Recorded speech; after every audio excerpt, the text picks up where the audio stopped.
This is KCRA 3. We begin with breaking news. And we do continue our breaking news coverage of the Caldor fire as it continues to move south toward South Lake Tahoe. Right now, thousands of people are being asked to leave the area. Mandatory evacuation order. This is video from overnight of our crew driving through the community of Myers. You can see the neighborhood very dark. The orange glow of flames, though, in the background, easily spotted there.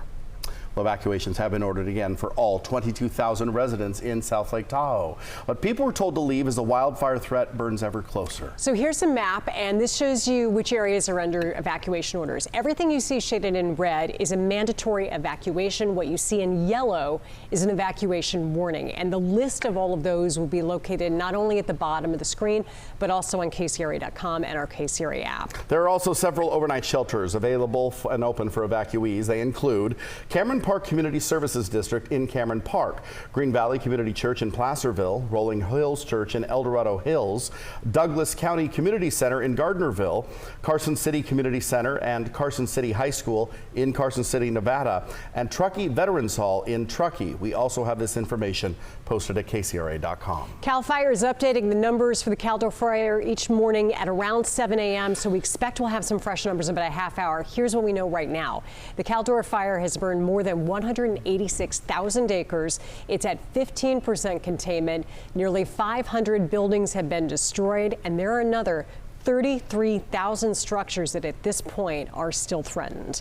So our team coverage continues now on the Caldor fire. Mike Tassell and Brian Hickey are keeping an eye on the fire from across El Dorado County. Leticia Ordaz is taking a look at the smoke impact from the fire. Melanie Hunter is tracking air quality. Ty Steele monitoring roadway closures and impacts. Let's go first, though, to Brian Hickey. He is actually down in Christmas Valley. Brian. Yeah, good morning. We're here on South Upper Truckee Road. We are just south of Highway 50, and you can see behind me here some of the cabins that are right up along the ridgeline here and with fire right in their backyards. But these homes have been protected all night long from crews that are actually from the Roseville Fire Department, the Cosumnes Fire Department, and just down the street, crews from Sac Metro. They all came up here together as a strike team, and we just happened to stumble upon them this morning out here protecting these homes, and they've done a great job. As you can see, fire right in the backyard and at times torching up into the trees, and they've managed to keep that fire at bay from these homes by raking the backyards, pulling out all the vegetation in the backyard, and then just sitting here monitoring it and spraying water when they need to cool the fire down and keep it off of these homes. And their efforts have paid off, not only here, but pretty much everywhere else we've gone in the Christmas Valley this morning. We have not seen any signs of damage, and we've gone all up and down South Upper Truckee Road on the west side of 89, and then on the east side of 89, we went up through Santa Claus and some of those areas, all of the homes along that area, and did not see any signs of trouble. So that is the good news after this video you're seeing last night when we descended into Christmas Valley from Highway 89 over Luther Pass, where we saw fire torching in the trees, racing across the ridge tops. A far different story from what we're seeing this morning, where really last night was just about taking a defensive approach to this as fire was surging across those hillsides and racing down toward the town of Myers, where the fire has rounded the corner in the trees just above Myers, but no signs of any fire down in Myers where the buildings are and where the stores and homes are. So that is good news there. Take a look at this second video I want to show you. This was video as we drove through Highway 88 yesterday. For those of you that have concerns out around Kirkwood, that's pretty much now a separate head of this fire. That's in the Alpine County side of this incident. And we saw huge flames burning in that area over there, burning up the backside of a mountain called Thunder Mountain, which essentially is the backside of Kirkwood's ski resort. And that fire was surging up that hillside along Highway 88. It did jump the highway in that area. But as we drove into the Kirkwood Meadows, we did not see any sign of spot fires or any damage in Kirkwood proper, but on the backside of the mountain, again, it was a far different story. We've not heard any reports from that area this morning and how it fared overnight. So back out here live, again, you can see the fire burning along the ridge here. This is the area, this hillside that you're looking at is just below Echo Summit. So Highway 50 traverses this hillside above us. And again, down here, this is one of the other crews here. In fact, Brandon, we can pan over here. This is the fire crew from Cosumnes. They just went down and got some water, and they're taking their position back here to protect some of these homes. So good to see all of them up here helping out, along with fire agencies from across the country coming into this area. And we're told more strike teams are on order to come out here and help protect not only the area of Myers, but further on into South Lake Tahoe, which remains a ghost town this morning. Back to you guys. Brian, real quick question. You know, the past few days they haven't been able to attack this from the air because the smoke was so bad. Visibility was down to just almost zero in some locations. It looks like the air, although it be smoky, is not bad enough to allow them to attack this from the air. Would there be a reason they're not doing that yet while the fire is down right now? Yeah, they typically don't fly in the mornings. There's an inversion layer that kind of puts a cap on the smoke. So while we're having some clear air here, it's all being held in by that inversion layer that forms overnight. So once that inversion layer lifts out and you get the smoke up out of here, that tends to clear things out. I have been following the air attack over the last few days, and while they've not been able to attack the head of the fire as it was approaching Echo Summit because of the heavy smoke in this area, they did make significant progress over on that other part of the fire I was talking about over in Alpine County, where they did a lot of air attack, not only yesterday, but over the last few days when they couldn't put resources on this part of the fire. They made a lot of progress over there, trying to keep it, kind of over on that, I guess would be the north side of Highway 88, although it did jump yesterday afternoon. Right. And we watched from Livecopter yesterday how much retardant they were getting down. So that was at least encouraging yesterday, and we'll hope for more of the same today. Brian, thank you. Now let's take it to KCRA 3's Mike DeSalle. Mike is basically up over the area where Brian is, giving us a wider view. Mike? And it's a good news, bad news situation this morning, Deirdre and Teo. The good news from Brian is no structures damaged. I'm going to explain why we're not out of the woods yet, though. We're looking straight across to the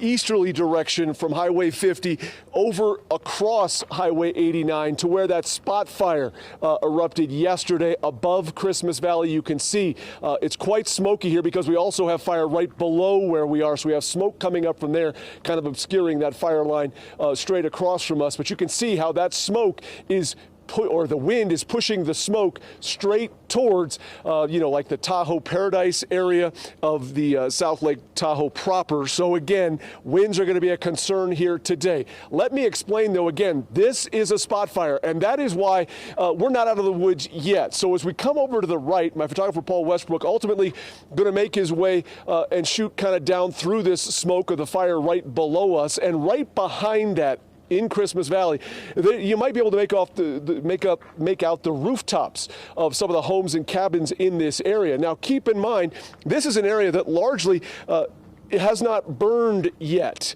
okay, because of that spot fire went over there. And as you move your way towards the right, up the canyon, if you will, the fire came down over the ridgetops and is now in that canyon off to the west of Christmas Valley. So you really have kind of multiple areas where the fire is burning on both sides of Christmas Valley up above it. But this is a fire that still is making its way down the canyon to the floor and then to that area where these homes are. So there is still potential here because we keep seeing the fire behavior. Each day it takes on a new attitude.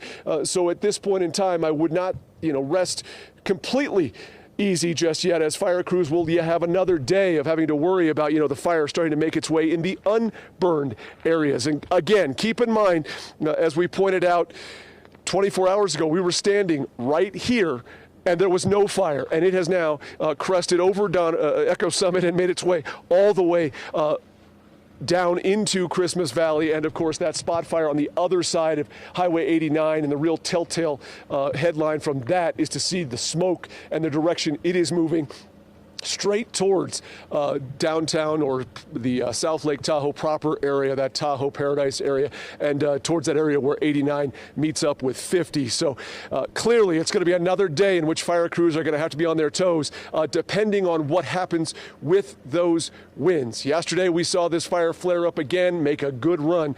We'll see what happens today, but so far, the good news, as you heard from Brian Hickey below me, no signs of visible damage yet to structures down in Christmas Valley. So that's a good way to start today.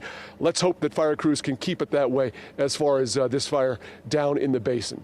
Live above Christmas Valley along Highway 50 this morning, I'm Mike DeSalle, Deirdre Teo.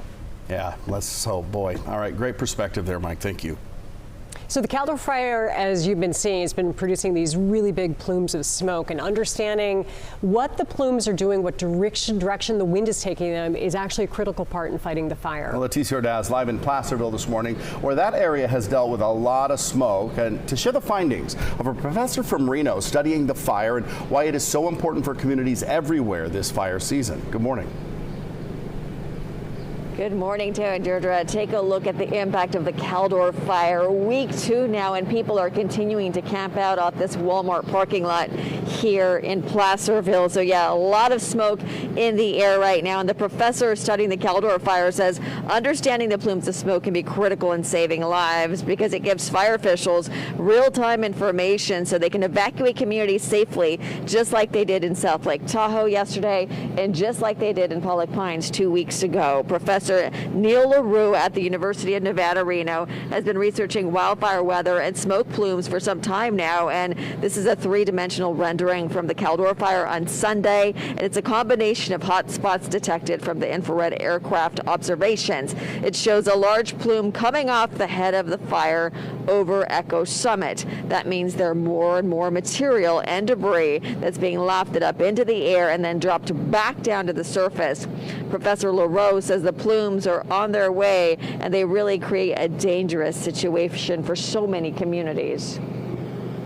What we've seen with both the Dixie Fire and now the Caldor Fire this year are 2 fires crossing the Sierra Crest, threatening multiple communities along the way, and just in general eluding our ability to contain these fires. And you hear every firefighter talking about it.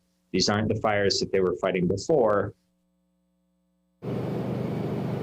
And officials say this is just such a dangerous fire season, and it's only the beginning. They're asking every community to be prepared for the unexpected and to not think it can't happen to you, because as we're seeing in these last few weeks, it can happen to everyone. Reporting live in Placerville, Leticia Ordaz, KCRA 3 News. All right, Leticia, thank you.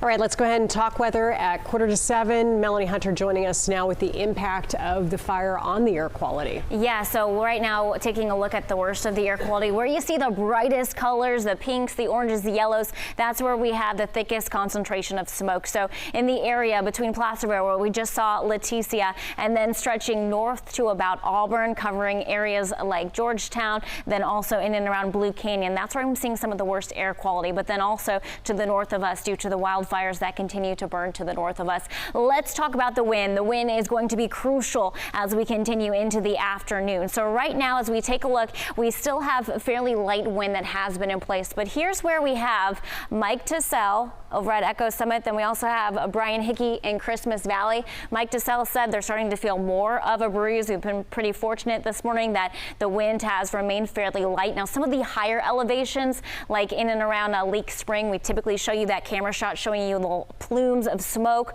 That's where there has been pretty gusty winds in the 20-mile-per-hour range. And then near Kirkwood, at one of the higher elevations, 9,000 feet at one of the chairlifts, the gusts have been upward in the 20 mile per hour range as well. So let's time out the wind pattern as how it's going to change into the morning and then heading into the afternoon. I want you to focus on the Sierra, watch the green, the yellow shading. We'll start to fill in with more of the yellow shading. So yesterday we had the southwest wind that was gusting into the 30-mile-per-hour range at times on some of those higher elevations. Some other spots in the 20-mile-per-hour range. I think today could be a little bit gustier as well. Now into the evening, then we get that light downsloping flow again, and then we do it all over again tomorrow when we are expecting gusty southwest flow again. So critical fire weather will continue over the next couple days. Not the weather setup that we do want, but it is the case.